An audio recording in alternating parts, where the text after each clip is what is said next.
Wardell Stephen Curry goes off in Game 7, setting up another matchup with LeBron James in the playoffs. This is Hoop Talks.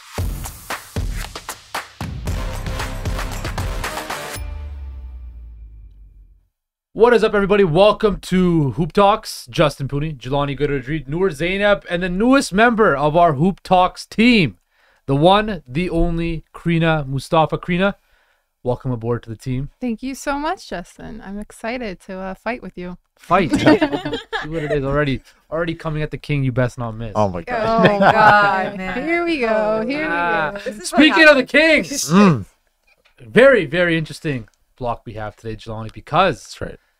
Your guy, Steph Curry, is going against my guy, LeBron James. And the thing is, we like both guys. We do. It's very hard. It's like it's crazy. It's crazy. Like, it's gonna be great. Wow, it's all about you two today. I can't even. It isn't. It isn't because we know that you two both like and respect the game that LeBron has and Steph has. Noor has morphed into a LeBron James fan. That's not true. She is. She's just trying to stay face. I get it, but no, deep down you like LeBron a lot. Crina, I know you respect the game of basketball a lot.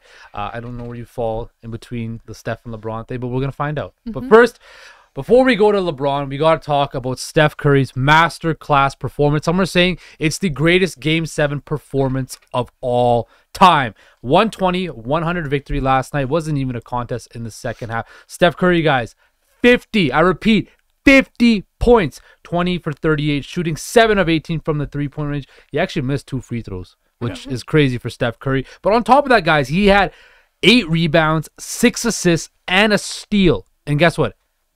1 turnover. And that right there was one of the greatest performances in NBA playoff history, my personal opinion. And his head coach, Steve Kerr, had this to say about his superstar post-game. He doesn't surprise me. We all take him for granted because he's brilliant night after night, and we've been watching this for 10 years. And we just, you just have to remind yourself every once in a while, big picture. This is one of the great players in the history of the game. But that's how I felt, back in my playing days, with Michael Jordan. You'd see it night after night, so you just took it for granted. So that's how it is with Steph. It's over and over and over again, and the resilience and the work that goes into that and the focus, it's incredible to watch. It was incredible to watch.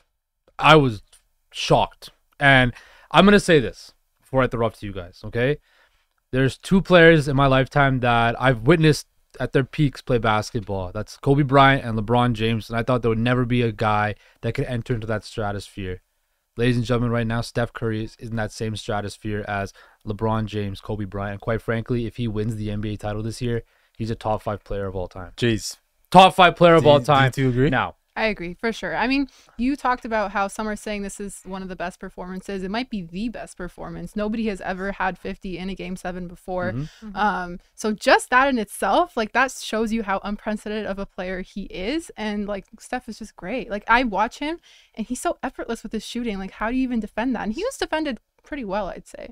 Noor, what about you? What did you think about Steph's performance last night? And can he drag this team to the finals once again? But let's focus on. Sorry, let's just focus on what you saw last night. Sure, you go just right focus back. on what you saw last right night. Back. No worries. I want to save the Lakers talk for that. Okay, I think we all know Steph Curry. We all know the guy that he is, and I feel like a lot of what we don't really hold him accountable for is leading this team throughout all these years that he's been with them, because the noise got lost with Kevin Durant being there. It got lost with so many other factors, and you forgot that he was the reason why the team's able to do what they do. Even if you look at last night, the other night, 50 points. Nobody else on the team even cracked 20. It was Andrew Wiggins who had 17, and right after that, Klay Thompson was 16. So it really is just a Steph Curry show. And watching him do this at this point of his life, I look back and I'm like, these are memories I want to just keep in my brain forever, because you never know when you'll see him do this again. That's right. Jelani, the other thing about Steph is,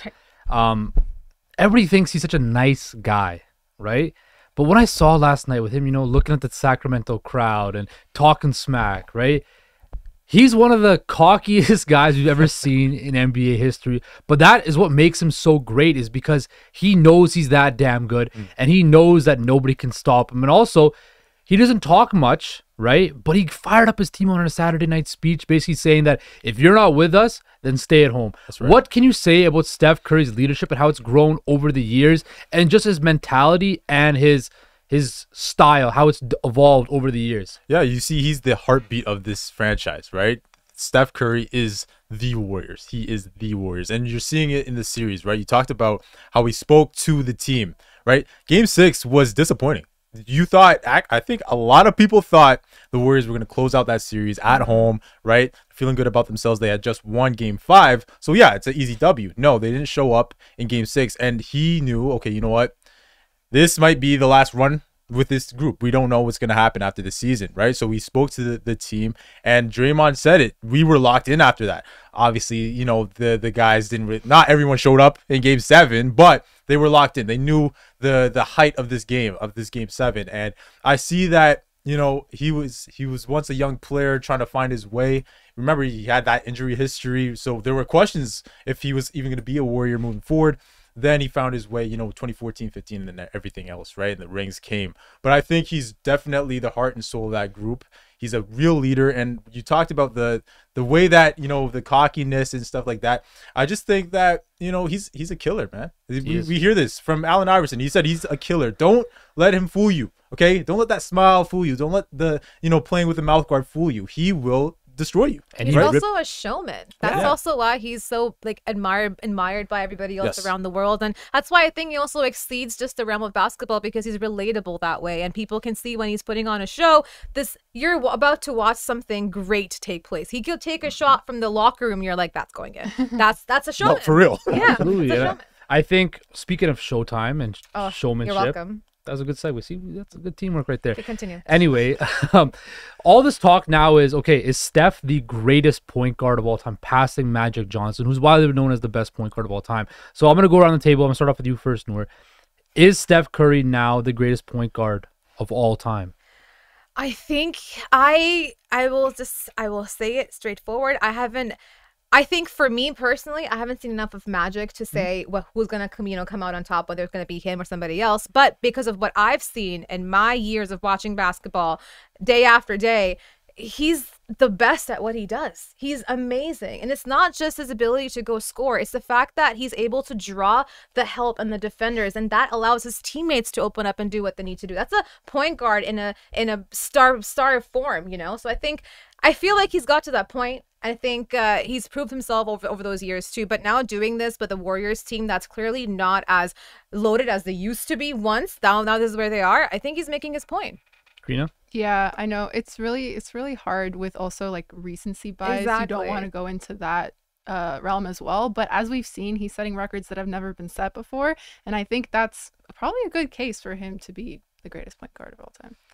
You are a historian of the game, Jelani. I know this is your guy, but is he better than Magic? And I love Steph. He's my favorite player, right? He's my favorite player, but I still have to give edge to Magic Johnson. I still have to give the respect there. And I think that, you know, a lot of people now, look, the 80s was a long time ago, right? And a lot of us didn't even watch him play. No. But we weren't a thought. Yeah, we weren't even, one of us were around. It's true. So, but I still want to give respect where it's due. I think Magic Johnson is still the GOAT point guard. However, I would say that, yes, this is a real conversation now, right? Even last year after Steph won that title, I think that's when the conversation really opened up, right? You have to give Steph his respect. I know what everyone wants to talk about. Oh, he had KD. Stop it, okay? I don't want to hear that. Okay? This is a real conversation now that we should be having about the GOAT point guard. Those are the two guys, and then Isaiah right after them. You know what's not a discussion? The two best players of this generation the last 10 years in the NBA, LeBron James and Steph Curry. Absolutely. There's no question about it. And guess what, guys? Killing it with the transition. Guess what?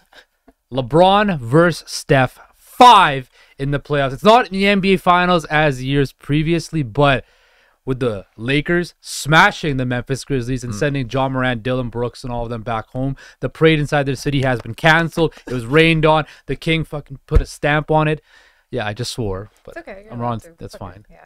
Dylan Brooks, I'm very fired up. You can do it too. It's fine. But what LeBron did and what the Lakers did to the Grizzlies embarrassed them. Of course, we talked about Steph, and now sets up Lakers Warriors, round 2. Winner goes on to the Western Conference Finals. Crina, I'm going to start with you. Early thoughts on the series. What do you think the biggest matchup is going to be, and who's an X factor you're looking out for?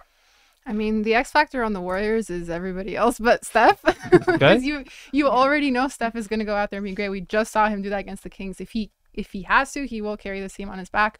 But the Lakers do have some depth. I think Anthony Davis is the X factor for the Lakers. I think he has to be really, really good in this series if they want to come out on top.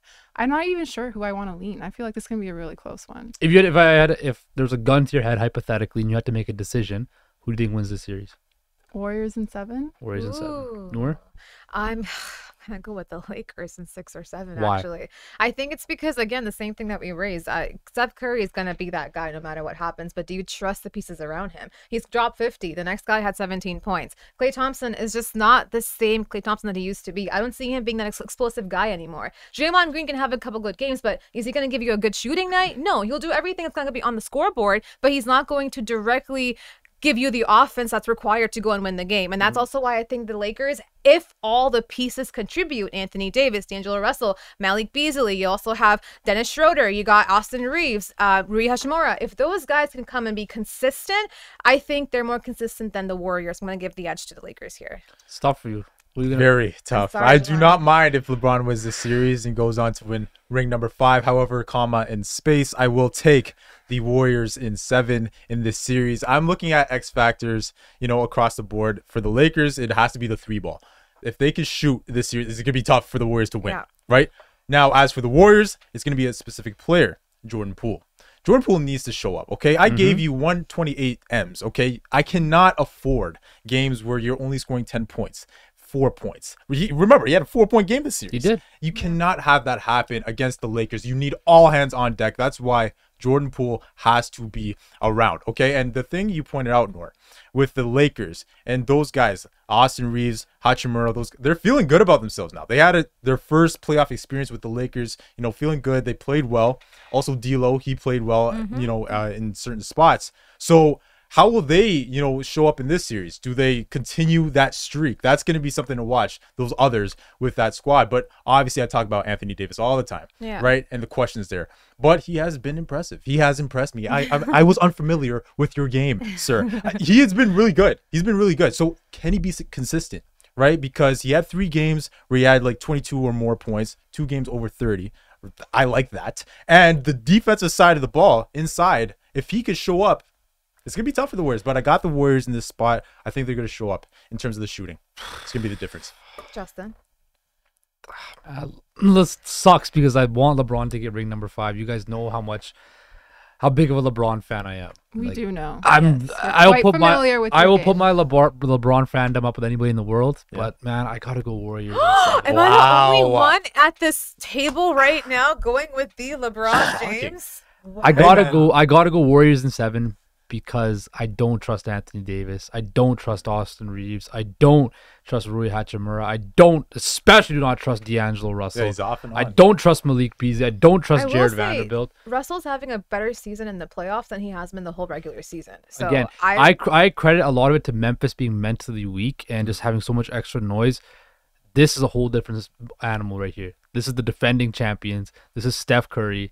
This is Klay Thompson. This is Draymond Green. This is Andrew Wiggins. This is Steve Kerr. Steph is 15-7 against LeBron in postseason. I want LeBron to win ring number 5 so badly. I want one more title for LeBron. But to be quite honest with you, I would not mind at all if Steph Curry goes back-to-back and gets 2 finals MVPs. We got to keep a tracker now. I do not mind. Look, we're going to remember this. Don't LeBron. I know Rich Paul's going to call me after this. What are you doing? But Rich, look, man, I'm sorry. Rich, I'm sorry, but that is it. Look, I know one thing is for certain, though.